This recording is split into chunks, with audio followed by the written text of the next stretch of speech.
ki nga xam ne moom moo di Ousmane Sonko jaareele ko si mbirum Sweet Beauté. effectivement te ay c'est des attaques te gis personnelles ne aussi ay parti passif des fois ñu mer riposter des fois sax yoon teg leen loxo. non effectivement parce que en fait attaques yi en fait moo dul yoon attaques yi nga xam ne ñun ci wàllu politique lu ñuy wax ku jë politique bi vraiment yoonu journaliste yi sax nar ñu si nekk parce que journaliste pour man da nga nar a tëddee njaaxaanjaay ba pare di jox ay informations vraies et vérifiées voilà am ay sources yu réelles parce que affaire Sweet Beauté bi Sénégalais yëpp suivre nañu processus bi fu mu commencé ba fu mu jeexee ba nu si justice taxawee ak yan décision la si justice wax donc Sénégalais yëpp suivre nañ ko donc 2 ans après nga ñëw di indiwaat dossier boobu surtout di wax di ko interpréter de la façon la plus fausse et la plus erronée si kii nga xam ne yow yaa ngi woowee sa bopp journaliste vraiment loolu dafa ñaaw te dafa laaj na daal vraiment ñu assainir la presse man loolu laay wax la presse parce que presse nekkuñu fii pour jël parti entre des partis politiques wala entre des politiciens yi nga xam ne ñoom ñoo occupé ngujje politique bi ñoom ils doivent être neutres et ils doivent veiller à ce que les informations qu'ils donnent soient des informations quand même vérifiées et des informations vraies et réelles donc vraiment ñi ngi toon jàmbur encore une fois te loolu yëpp si diabolisation benn processus de diabolisation du président Ousmane Sonko la jëm parce que c'est un vaste complot bi nga xam ne yàgg na buñ ko nasee te ñëpp xam ne lu ñu si jublu bi mooy fexe ba éliminer Ousmane Sonko ci landerneau politique bi te loolu incha allahu rabbi xaw ma daal kan moo ko si mën a tere incha allahu rabbi mais daal laaj na justice bi quand même assainir je dirais bien la presse. ci loolu aussi gis nañ ba tey sortie ba nga xam ne Madiambal Diagne def na ko démb ci ab plateau woote fa di wax ci li nga xam ne moom moo di voyage Ousmane Sonko yëkkati fi également ay kaddu mbirum ki nga xam ne moo di Madiambal Diagne bi nga xam ne jamono ji Sénégal da koo daal di soxla yoon da koo soxla mais ñu ngi ñuy xamal ni tant que Sénégal tegul ay justification yu leer d'ici le 23 ki nga xam ne Madiambal Diagne mën na am ñu bañ ko extrader naka nga gisee taxawaayu France alors que Madiambal dafa nekk ci mbirum yoon mais ba tey mi ngi wëy di def ay révélation ci fii ci réew bi Sénégal amaana sax ñenn ñi jàpp nañu mën na déstabiliser li nga xam moo di réew mi. jërëjëf soxna Binta d'abord ñaari question la ci interprétation Madiambal ci génnum Ousmane Sonko voyage bu mu defee Abu Dhabi muy insinuer que Ousmane Sonko dafa daw génn rek dëkk bi donc ñëpp xam nañu ay yëfu tàppale la finalement sax il est ridicule parce que benn dawkat moo fi am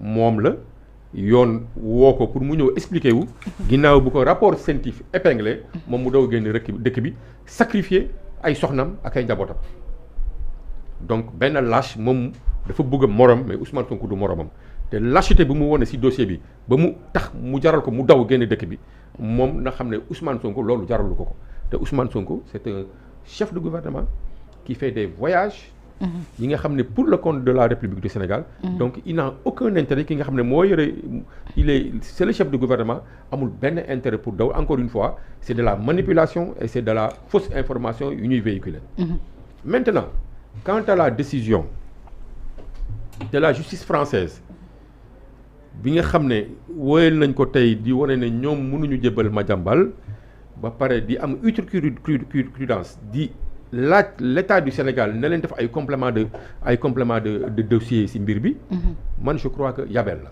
man loolu laa ko jàppee yabel la te lu ñuy xaar ci gouvernement Sénégal mooy mu relever affront bi parce que information supplémentaire lu ñuy laaj information yu ñu leen naroon jox yëpp teg nañ ko ci taabal bi information yu ñu leen nar a jox yëpp teg nañ ko ci taabal bi ils ont tous les éléments léegi nag reste à savoir est-ce que fas yéene nañu jébbal Madiambal à la justice sénégalaise waaw wala déedéet ndaxte mbir yi tamit il faut que ñu analyser ko que politique daf ci xaw a rax tuuti France ñëpp xam nañu dafa jël neexoowul actuellement nii avec l'actuel gouvernement du Sénégal ñëpp xam nañ ko depuis bu ñu coupé suñu accord militaire ak France yi génne leen fi ba pare affirmer suñu souveraineté ñëpp xam nañu réewul neexul nguuru France bu fi nekk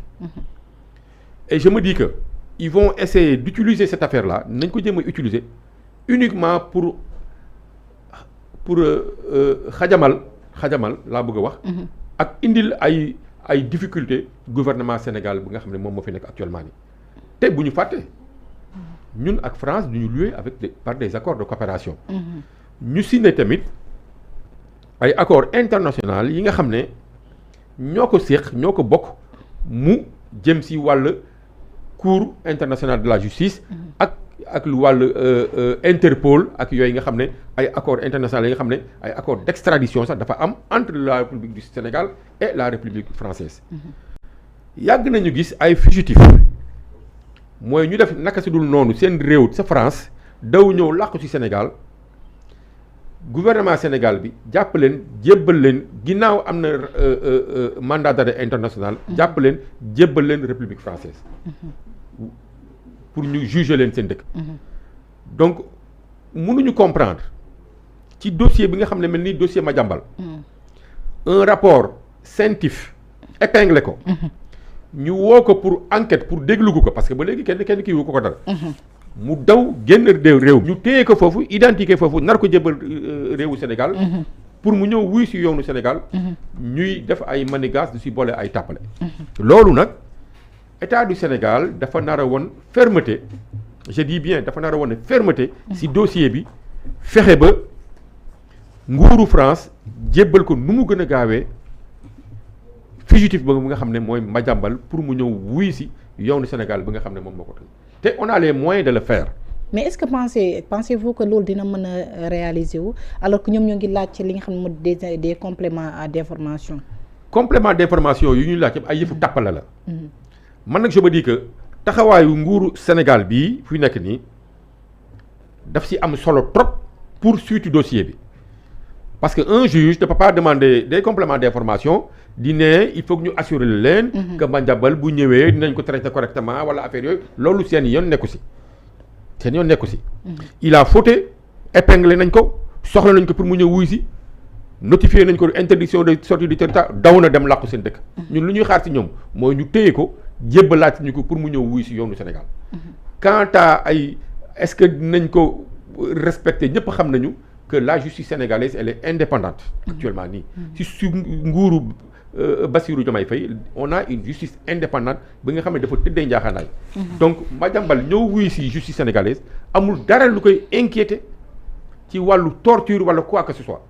juste il faut à ce que mu ñëw wuy ci li nga xam ne moom lu ñu ko épingler. mooy 21 milliards yi nga xam ne CENTIF tracé na ko mu jógee ci ay compte Ellipse Projet mooy benn société bi nga xam ne société française la ñu tracé ko ci ay compte yi nga xam ne Madiambal ak soxnam ak ay doomam ñooy gérer compte yooyu man aussi je me dis que réflexe la ci nguuru France pour protéger ñoom seen doom moo taxit du ñu gaaw a jébbal Madiambal à la justice sénégalaise parce que ñëpp xam nañu Olivier Picard bi nga xam ne. moom mooy diriger. Maître Picard waaw mooy diriger Ellipse Projet bi nga xam ne mooy société bi nga xam ne mooy jokkantal ak Madiambal ba moo doon def virement yi. ñëpp xam nañu bu ñu épinglé Madiambal société boobu dinañ ko épinglé. te société boobu bu ñu ko épinglé Olivier Picard boobu ci boppam. il risque vraiment aussi d'être sous le coup de la justice sénégalaise. Donc je me dis que la justice française ou bien même le gouvernement français tente par là pour brouiller les pistes de sauver ki nga xam ne kenn la ci seen homme d'affaires te ñëpp xam nañu lien yu mu am avec Emmanuel Macron. Olivier Picard ñëpp xam nañu lien yu mu am avec Emmanuel Macron. Je me dis que moom tamit du ñu koy jéem a sauvegarder pour mu bañ a am problème avec la justice sénégalaise. parce que enquête bi su wéyee ba mu wone ne mbir bu ñuy woowee Madiambal vraiment loolu lu ñuy xalaat ñun loolu moo taxoon CENTIF épinglé ko. lambaay dina ñaaw tam ci Olivier Picard du ñaaw kese ci Madiambal dina dem ba épingler quand même Ellipse Projet et épingler le directeur général de Ellipse Projet te ñëpp xam nañu ramification ak problème yi mu mën a indi ëllëg. mais honorable admettons peut-être ñoom du ñu teel a extrader nit ku nga xam ne dafa daw dem seen dëkk mais quand même war nañ mën a canaliser ki nga xam ne yoon da koo soxla réewam soxla ko mu daw mu continuer di def ay révélation loolu aussi France waroon na si peut-être jël ay mesures quand même. mais France du si jël mesure. parce que Madiambal jusqu'à présent mi ngi def ay révélation parfaitement mi ngi joxe ay xibaar. fugitif la. France du si jël mesure parce que Madiambal dafa am ay accointances avec France ma ne la mbir bi. ñoom ils ont des accointances entre eux. te Madiambal soo gisee mu nekk France kenn inquiété wu ko.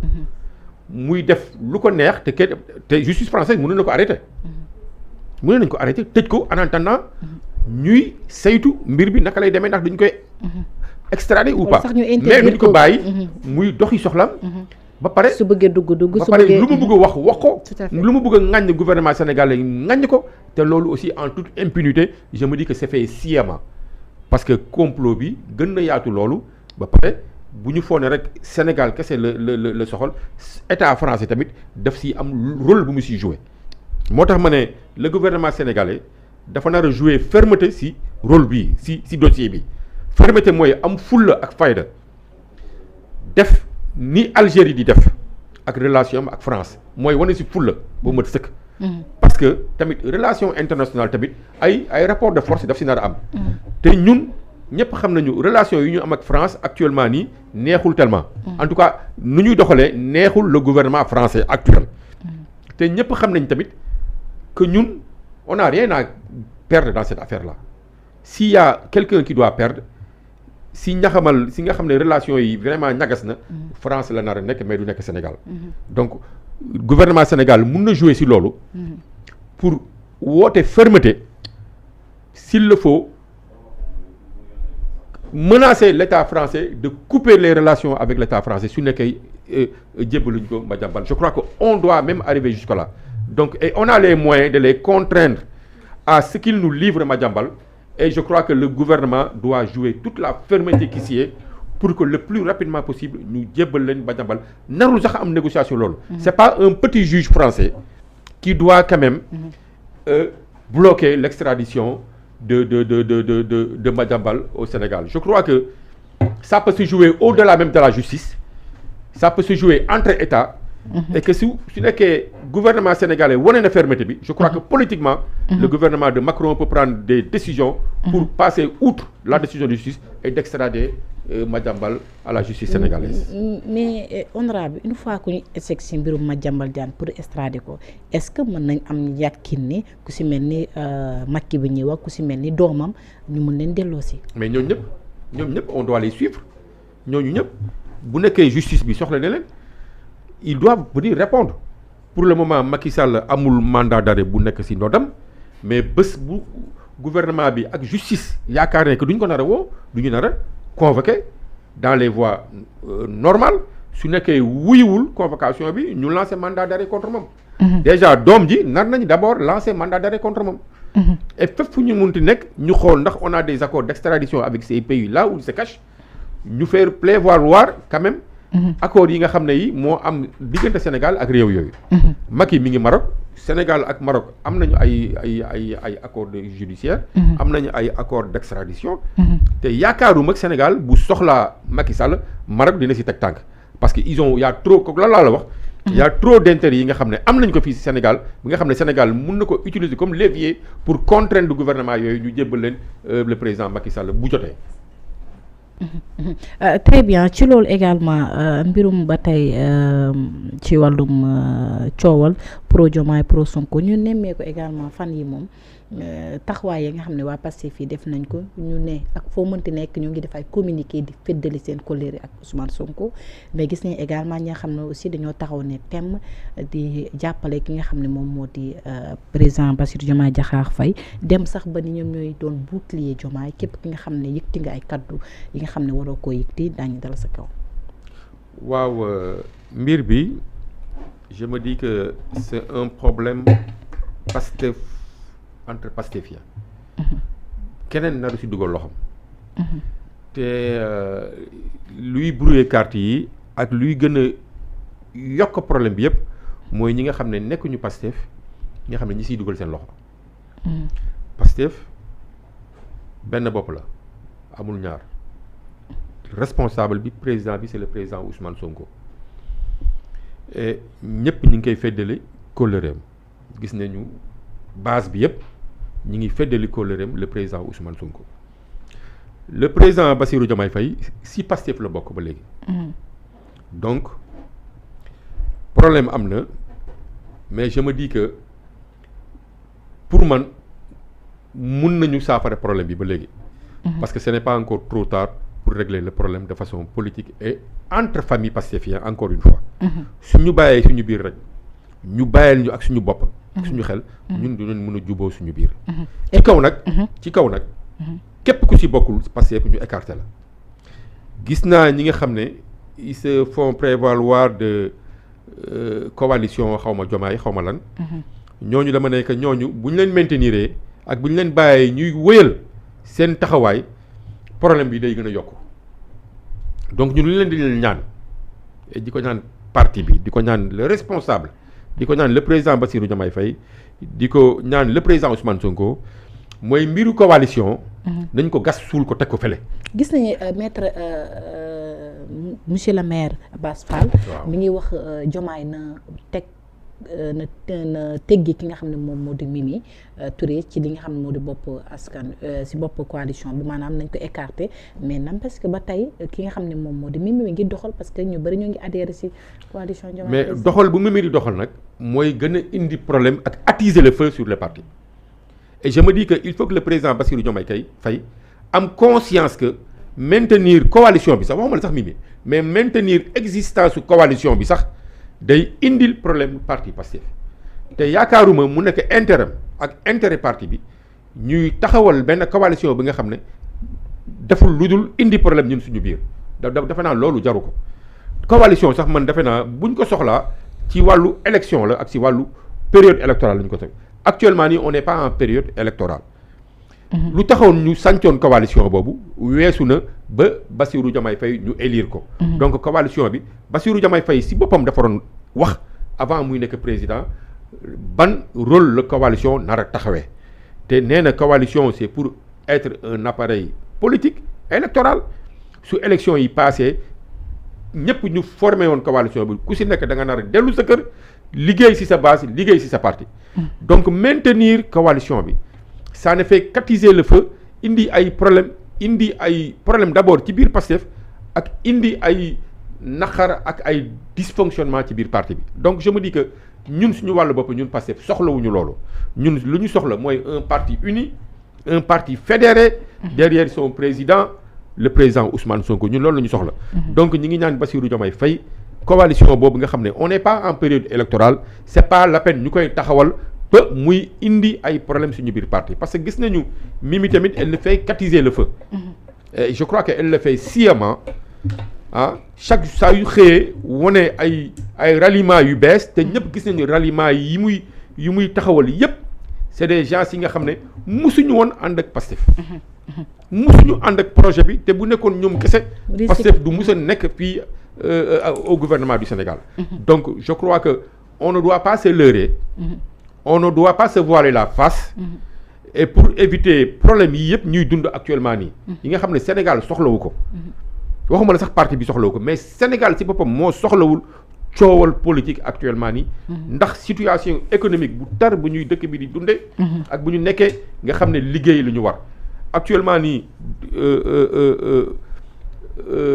débat politique bi vraiment c'est vraiment pollué si débat yi nga xam ne vraiment soxlawuñ ko ay débat wu coalition yi nga xam ne vraiment soxlawuñ ko surtout que Pastef bi nga xam ne ginnaaw bu ñu demee élection législative yi demal suñu bopp sans coalition wane nañu que doole bu ñu am te wane nañu que peuple Sénégal ñun la jox bopp actuellement nii ba tax mu jox ñu 130 députés sur l'Assemblée donc ça veut dire que coowal coalition bi duñ ko nar a bàyyi pour l'intérêt supérieur du parti et pour préserver la cohésion au niveau du parti. Et pourtant su ko deful rek dina indi dissension ci biir parti. Et pourtant Diomaye mi ngi maintenir ba tey coalition bi ñenn ñu posé la question ban njëriñ la am pour maintenir coalition ba nga xam ne moom ci passif la bokk. mais loolu moo ñu jaaxal ñun ñëpp amul benn njëriñ coalition boo xam ne mënul la indil dara politiquement amul benn apport bu mu la mën a indil.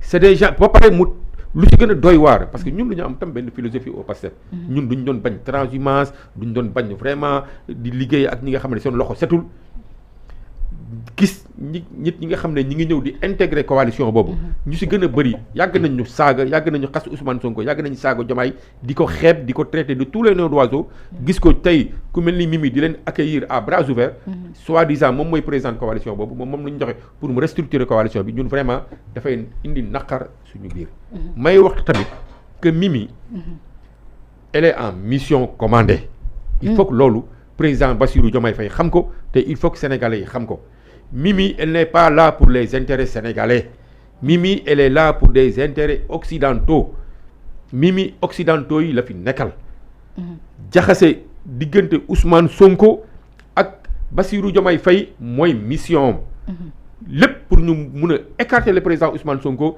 pour ñoom ñu mun a phagocyter le président Bassirou Diomaye Faye pour espérer def loo ko ñoom lu leen neex te loolu ñun duñ ko seetaan le PASTEF est la première force politique du Sénégal actuellement nii on est en train de se fédérer derrière le président Ousmane Sonko ñëpp feddali nañu kóllëre ci ginnaawam ñi ngi wane fermeté ñi ngi wane que takku nañu te bu nekkee xeex rek mën nañ ko donc ñu siy profiter pour lancer appel encore une fois à notre frère parce que tamit président Bassirou Diomaye Faye c'est notre frère c'est un membre fondateur du parti PASTEF am si taxawaay bu mucc ayib bu mu si taxawee depuis bu parti bu juddoo ba léegi am kóolute président Ousmane Sonko ba tax ñu def ko suñu candidat aux élections 2024 yi donc kooku dafa am taxawaay bu ñuy xaar si moom taxawaay bu ñuy xaar si moom mooy mu représenter parti bi pleinement représenter idéo parti bi ak représenter aussi taxawaay fi tamit pour le projet bu nga xam ne moom la parti bi doon xeex depuis bu nga xam ne créé nañu parti bi en 2014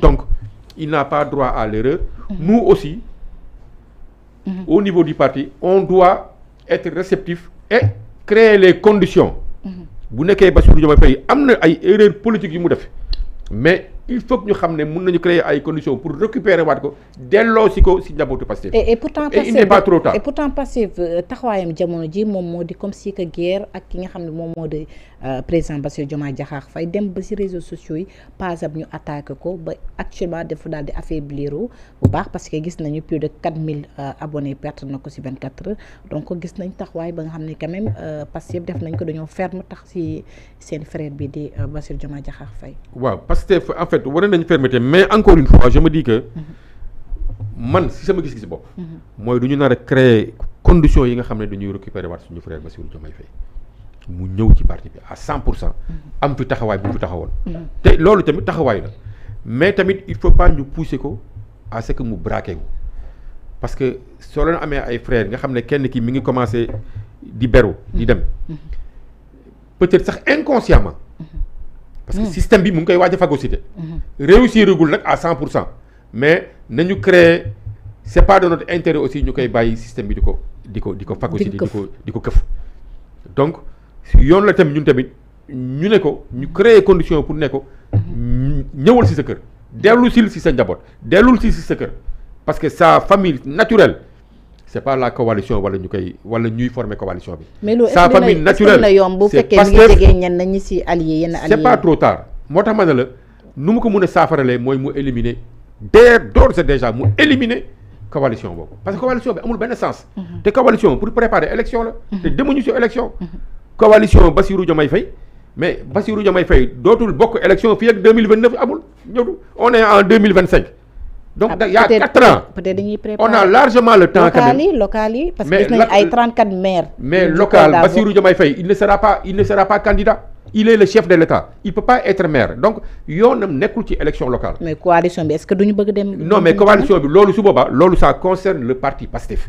ça ne concerne pas le président Bassirou Diomaye Faye le président Bassirou Diomaye Faye il est le chef de l'État il n'est pas le chef du parti PASTEF le chef du parti PASTEF c'est le président Ousmane Sonko bu ñu naree taxawal coalition c'est le président Ousmane Sonko moo nar a taxawal coalition mais pas au président Bassirou Diomaye Faye de taxawal coalition donc moom buy entêté wu di ne day taxawal coalition boobu day xel yi day ñaaw moo tax mën na est-ce que ban intérêt inconsciemment muy naqaral xolu patriotes yi jaru ko parce que je me dis que aussi que c'est pas la peine on a besoin d'être fédérés on était une famille soudée bu ñu nangu des forces et des mouvements extérieurs ñëw indi semer la zizanie entre nous créer division suñu biir loolu naruñu ko nangu te képp ku seetaan ba lii am xamal nga tu seras responsable devant le parti et devant les militants et devant les Sénégalais. Les Sénégalais nag ñu ngi ubbi seen bët di xool. mais en tout cas trahison.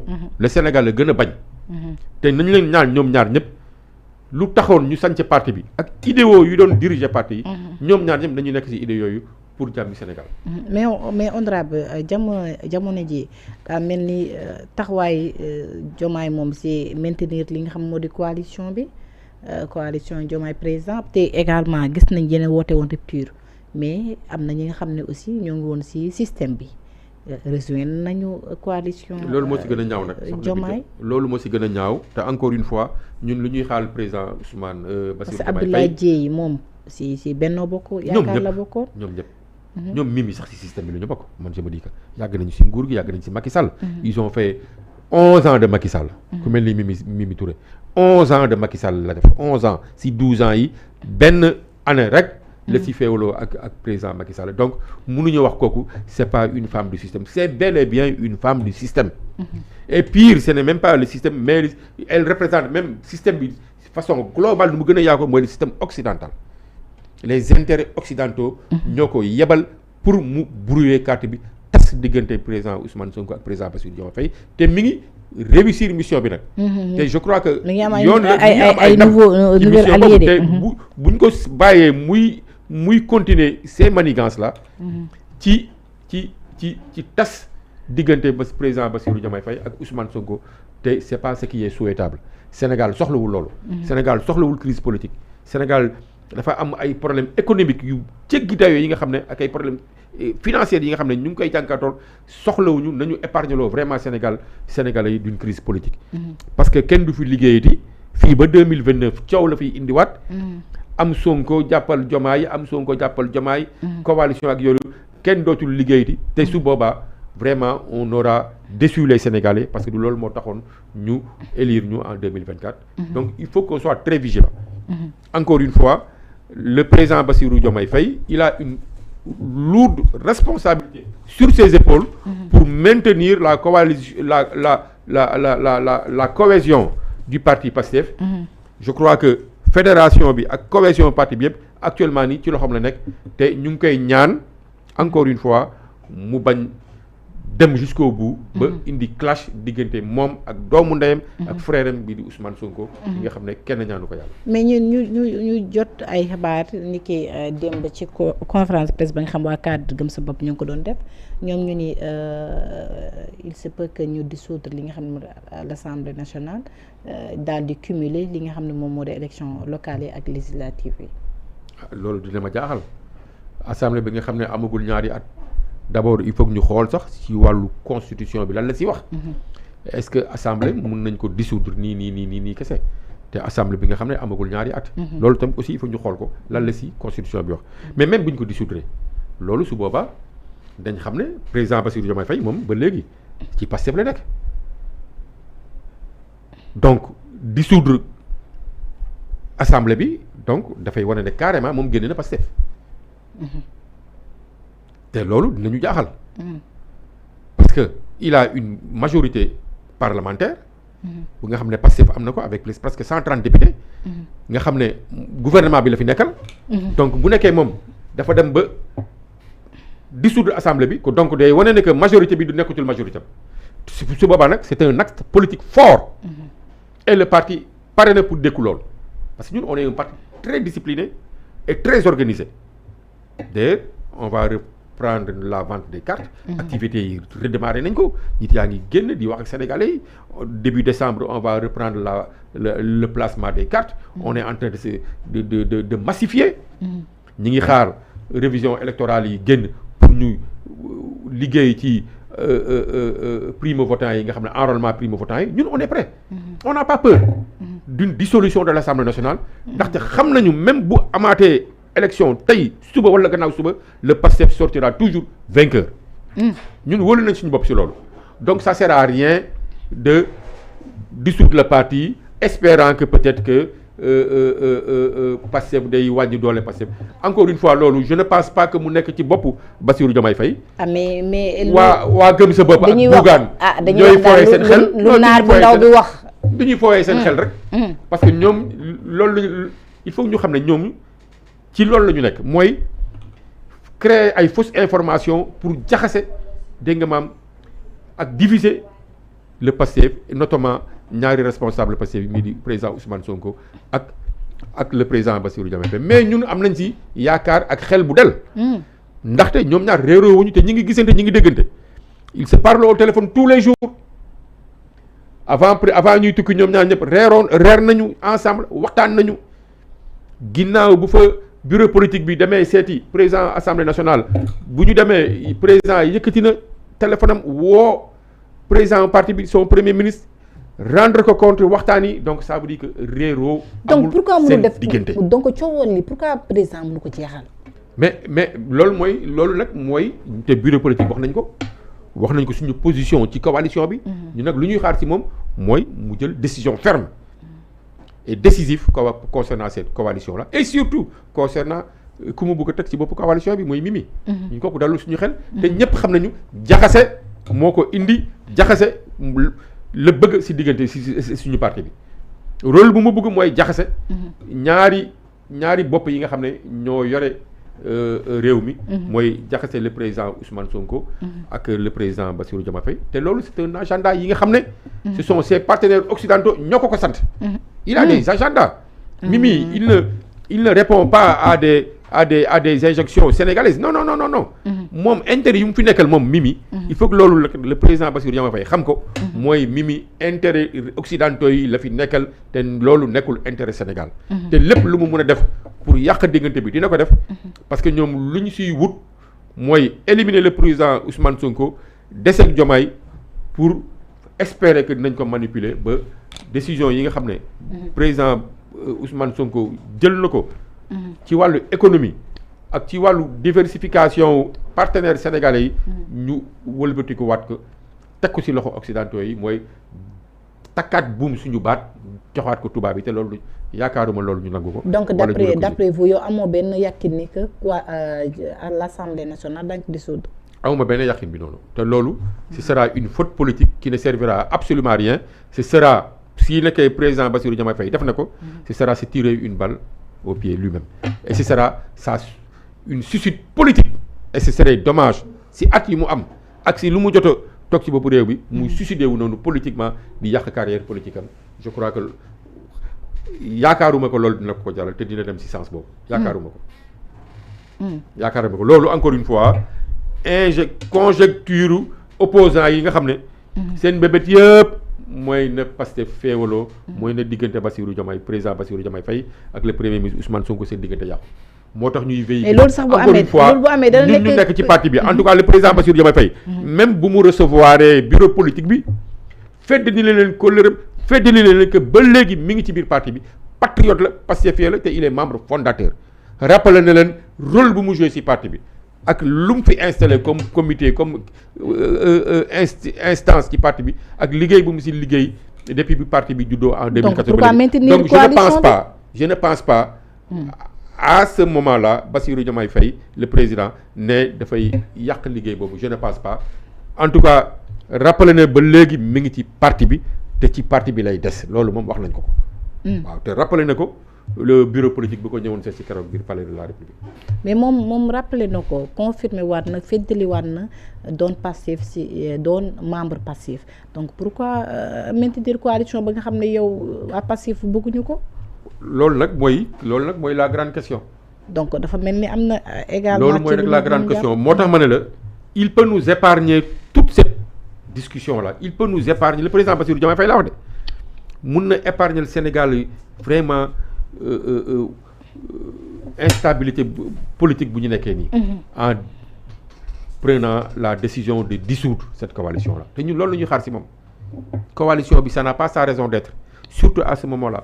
coalition bi coow lay indi te coalition bi mi ngi bëgg a tas sa famille politique te narul seetaan coalition bi nga xam ne c'est composé de koulouna et de d'anciens hommes du système muy tas parti yom su boobaa ce sera une lourde responsabilité bi nga xam ne ci ndoddam lay nekk ak ci épaule am te il sera tenu responsable quand même de la division de Pastef.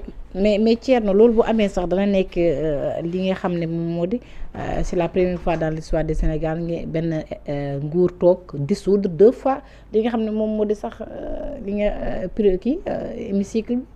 waaw loolu nag yaakaaruñ ko nag wax dëgg yàlla.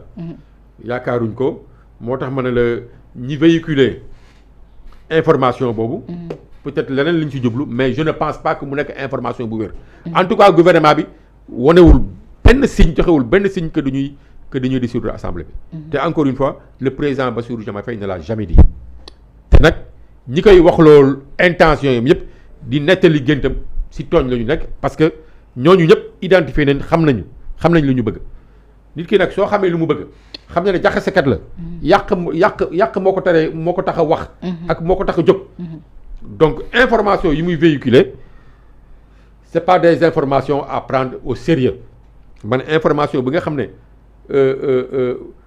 Bougane Gueye ak ay ñoñam génne nañ ko man jàpp ma ko muy information bu wér information bu yàq la si leen ci jublu parce que yàq lañ ci jublu ak tas diggante lañ ci jublu donc ñun sax ñoo narul suivre nit ñooñu nga xam ne ce sont nos ennemis te xam nañu ce sont nos ennemis xam nañu rek ñoom du ñuy bëgg-bëgglu Bassirou Diomaye Faye rek mais ñoom ñëpp bëgguñu ko parce que yàgg nañ ko bañ.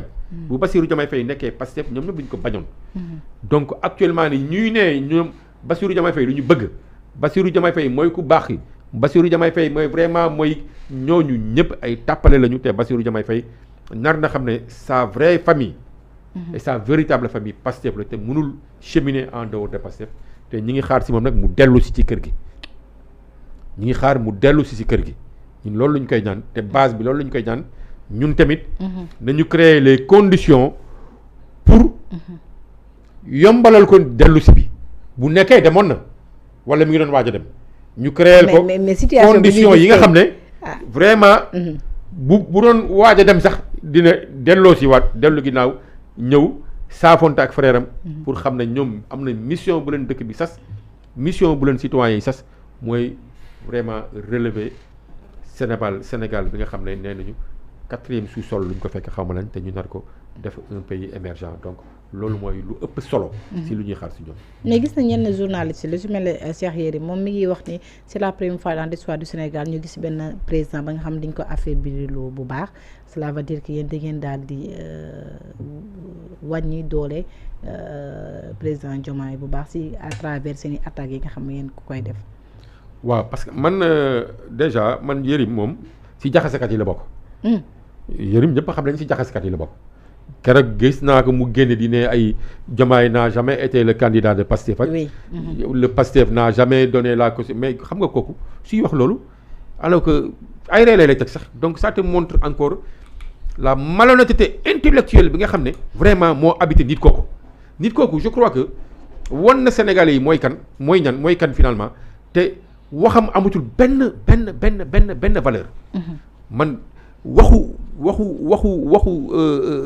Yérim vraiment joxatuma ko benn crédibilité te mënutul wax ba ma même bu doon wax day wax dëgg sax dinaa mettre en doute sa parole parce que wane na parce que ñun ñu nekkoon au cœur du parti. xam naka la ñuy cheminer ba Bassirou Diomaye Faye ñu tànn ko. mu mun a xëy ne moom loolu Bassirou Diomaye Faye musul nekk candidat parti bi. musul nekk loolu xam nga loolu. day wax lu ko neex neen loolu musul nekk seen candidat ñëpp gis l'honorable député monsieur le ministre de la culture Amadou Ba. naka la doon jaabantee naka la yóbboo caution bi déposé ko ànd ak suñu trésorier parti décaissé suñu xaalisu parti bi muy mun a toog ci kanamu télévision di affirmer que même la caution n'a pas été déposée par le Pastef. parce que Bassirou musul nekk candidat kooku xam nga kooku vraiment donc kooku amatuñu yaakaar. ci moom amatuñu yaakaar ci wax ak di jël kàddoom au sérieux. waaw. xam nañu sos ak yàq diggante moo ko tax a jóg te musu si jóge ñëpp xam nañu haine bu mu ànd ak président Ousmane Sonko.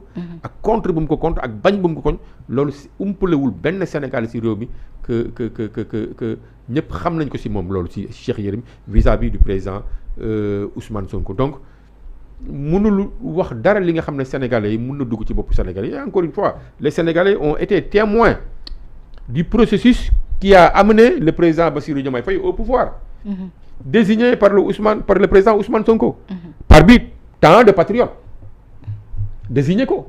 et pourtant moom weddi na loolu. mais loolu Yérim rek laa gis ku ko sañ a weddi, Yérim kese.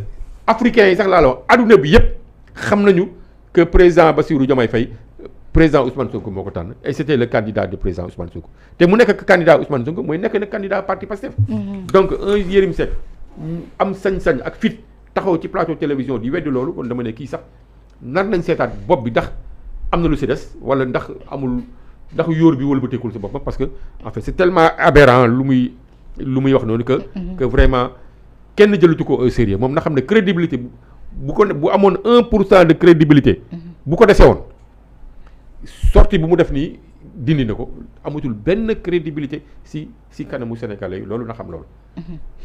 Très bien ci loolu également si wàllum dette cachée boobu ba tey coow bi di wéy Macky Sall jamono ji mi contesté les chiffres du FMI ba pat di sàkku ab demande d'explication dem nañ sax neen dañoo bëgg a toogal ki nga xam ne moo benn représentant bu FMI pour ñu leeral mbir mi ñoom ba tey bàyyi ñu. man loolu ay ree la may teg sax parce que Macky Sall vraiment. rapport dañoo jàpp est-ce que jàpp ju fu dëgg. dette cachée bi rapport Cour des comptes moo ko relevé. dégg nga ma FMI yónnee fi mission à 3 reprises cayma compte yi xoolaat mbir yi ba confirmer waat encore une fois que effectivement lu rapportu Cour des comptes bi dëggal rapportu Cour des comptes une mission indépendante du FMI ñu wëlbatiku cabinet Mazars ñëw defaat encore.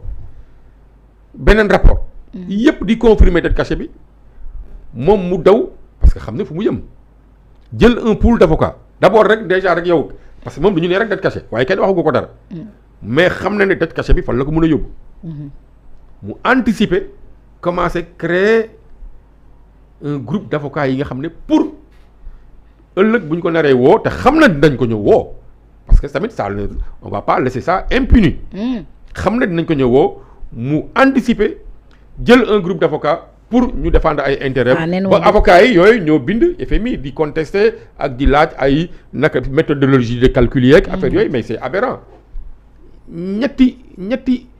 ñetti rapport yi nga xam ne bokkuñu ndey ak baay Cour des comptes FMI cabinet Mazars ñoom ñëpp seen rapport ñoom ñëpp wax la même chose donc xawma Macky naka la mën a def rek ba rëcc ci guute bi nga xam ne moom dugal na ci Sénégal. et pourtant xam na ne dinañ ko ci woo mu ñëw laye ko ak yoonu Sénégal moom il le sait pertinemment donc lu muy def nii yëpp yéexal jël la ak jéem a combalu pour brouiller piste affaire yooyu mais à la kulli alin Macky Sall dina ñëw wuy ci justice sénégalaise ndaxte 7 milliards de dollars yu ñu comptabilisé comme dette cachée yi nga xam ne la plupart du temps kenn xamul fu mu jaar parce que si ay compte occulte la ko gars yi doon jaarale mu nekk une gestion extra budgétaire dégg nga maam de nos ressources loolu yëpp il faut que mu layee ko avec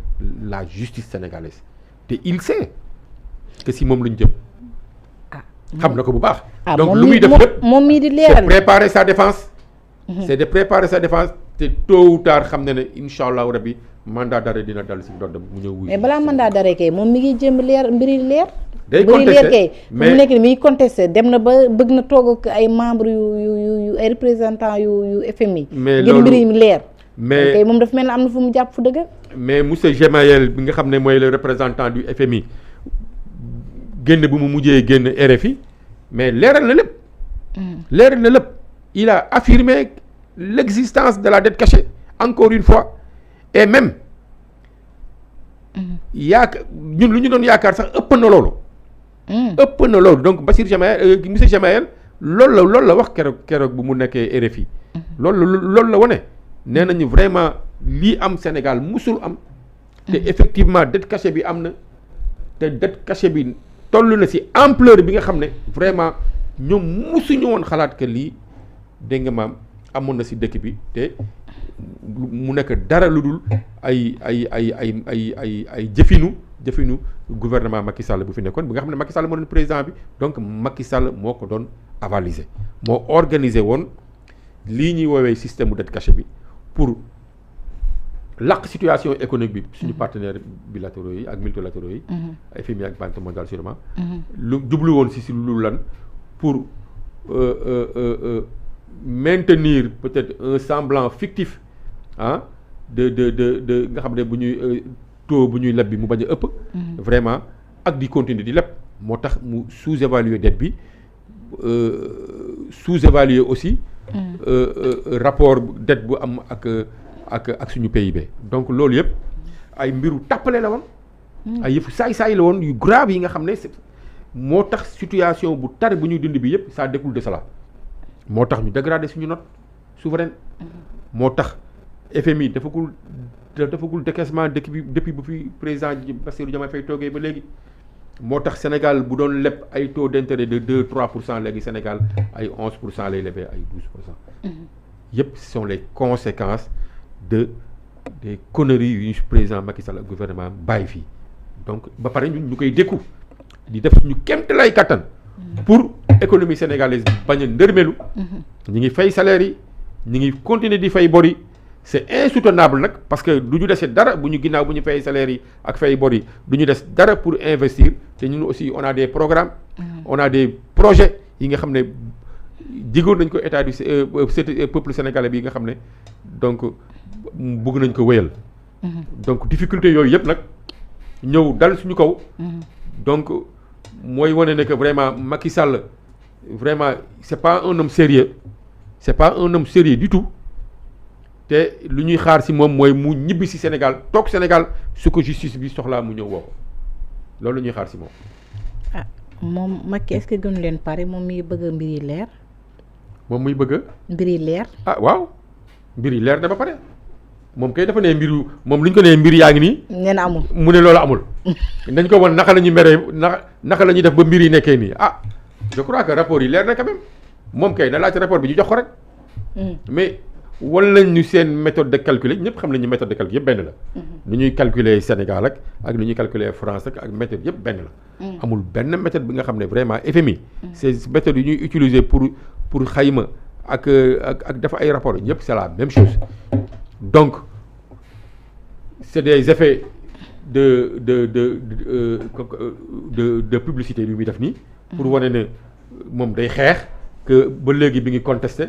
mais je crois que tout homme sérieux xam na ne que rapport Cour des comptes bi ak confirmation bu ko FMI jox bi c'est du concret c'est du béton ba amatul dara li nga xam ne mun nañ ko contester ci rapport yooyu amul dara lu ko mun a contester. mais naka ngeen nar a kaddu Macky Sall vraiment du kaddu yi nga xam ne moo approprié pour mun a weddi liggéeyu expert u FMI yi ñu koy jox moom dëgg ci kaw FMI. mais léegi naka ngeen nar a traduire kii di Macky ci kanamu yoon alors que yéen mbir Madiambal Diagne boobu ba tey mënul féete boor. loolu des na ci gouvernement sénégalais des na ci gouvernement bi fu mu nekk nii actuellement nii rapport yi génn na mais defaguñu benn acte buy wane ne que nañ ko woo ci yoon te loolu tamit gouvernement bi daf ko nar a def. gouvernement bi dafa nar a woo Macky Sall ci yoon haute cour de justice duñ ko nar a actionner parce que les rapports ont été clairs quand même donc laaj na ministère de la justice actionner haute cour de justice pour ñu wax Macky Sall mu ñëw expliquer wu parce que lii haute trahison la amul leneen lu ñu ko mën a assurer leneen lu ñu ko mën a kiiwal donc ñun foofu la ñuy xaaree justice te am nañ yaakaar que justice sénégalaise ne ko woo. Macky Sall ci boppam am na yaqin ne justice sénégalaise dina ko woo. moo tax mu jël devant wut ay avocat parce que Macky Sall moom ba léegi kenn jiñu ko dara yow ku ñu jiñugul dara nga daw dem jële ay avocat créer sa pôle donc yow xam nga ne yow li nga def te xam nga ne tôt ou tard nañ la woo donc jarul ñuy yàkkamti nañ ko woo. mais woo ko également wuy ji bi tamit bokkul woote ak wuy si bokkul di est-ce que bi ngeen ko woowee dañ leen wuy ji. si boobaa nag loolu responsabilité am la. su boobaa ñu def ko comme Madiambal lu ñuy traité Madiambal rek ñu xam ne fugitif la dafa daw te nag on a des moyens encore une fois comme lu mooy wax ci cas moom Madiambal la justice sénégalaise le gouvernement sénégalais a des moyens de faire exécuter ces décisions de justice. Madiambal Sénégal gouvernement Sénégal bu dëgëroon ak neexoon du def une semaine te jébbaluñ ko Sénégal il suffit que nga menacer tubaab yi de geler seen accord de coopération. De geler seen partenariat économique te loolu tubaab bi ils sont pas prêts à accepter cela. te Macky Sall waxuma la sax Madiambal mais Macky Sall sax jarul leen ko parce que aussi y a de gros intérêts en jeu sooy xool ñun suñu balance commerciale diggante Sénégal ak France c'est largement déficitaire au bénéfice de la France.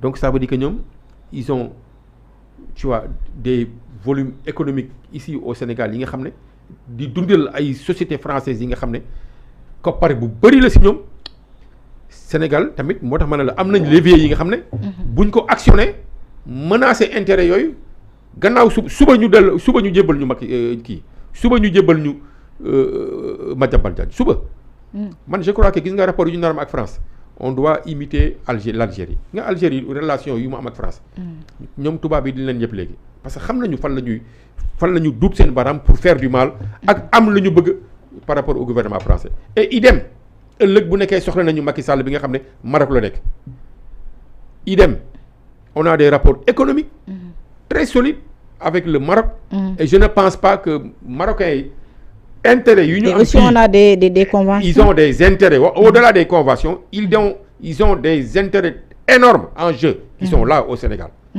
Banques yu si gën a mag fii si Sénégal c'est des banques marocaines. Il y a de grandes sociétés qui opèrent ici au Sénégal. Donc mettre en péril cette coopération-là, le Sénégal a les moyens de les contraindre de leur livrer Macky Sall. Il suffit de toucher là où ça fait mal.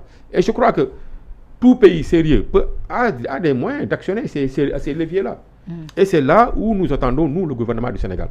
Moi, de montrer sa fermeté encore une fois, surtout sur le cas de Madiambal, vis-à-vis du gouvernement français, et de les contraindre, parce que ce n'est pas une affaire de justice encore une fois. Madiambal, on va le faire traiter comme un homme politique, il n'est pas un homme politique. C'est quelqu'un qui a été épinglé et qui a fui parce qu'il sait qu'on l'a pris la main dans le sac. mu daw génn dëkk bi te ba pare dem nag bugg a won dëkk bu mu nekk que moom c'est un homme politique que dossier bi c'est un dossier politique Madiambal n'a rien de politique le dossier de Madiambal.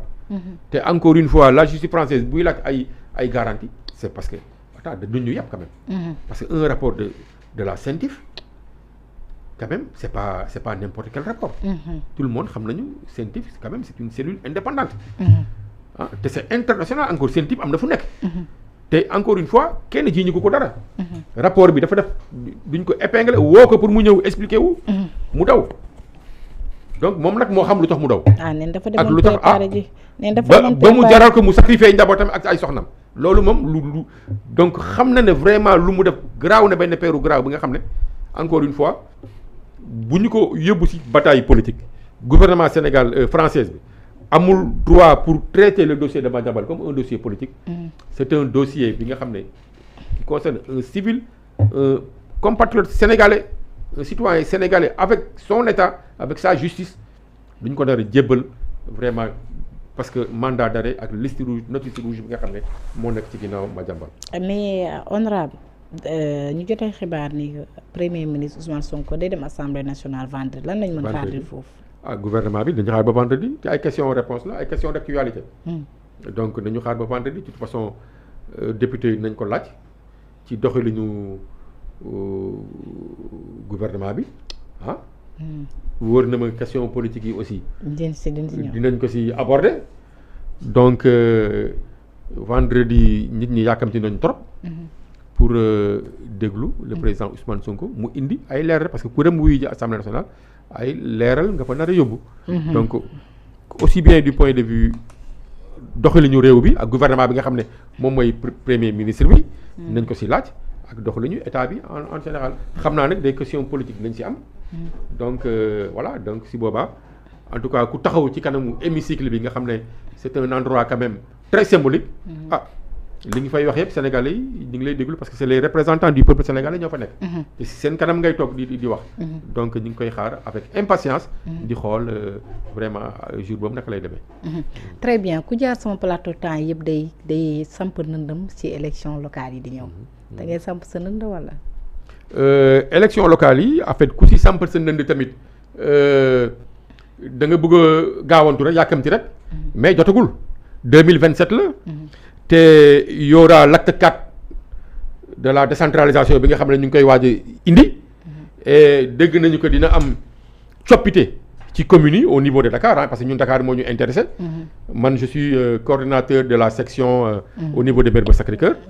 Normalement je serai candidat au niveau de la commune de Mermoz Sacré-Cœur. mais du ñuy xaar quand même acte 4 bi ñu xool découpage administratif bi naka lay demee dans Dakar parce que am naa njort ne que communes yu bëri dina leen fédérer dina leen regrouper. donc ça veut dire que moo tax ma ne la ku si joxe sa candidature tamit tu vas plus vite que la musique tu vas danser plus vite que la musique. mais tu seras xaar ba acte 4 bi génn ba pare. mais tu seras candidat. ba découpage xamaguma ça dépend. de découpage bi naka lay demee ak parce que tamit ñun candidat c'est bëgg ko taxul nga nekk ko. bëgg nekk candidat taxul nga nekk ko. parce que au Pastef ñëpp xam nañu day am ay primaires su amul consensus bien entendu.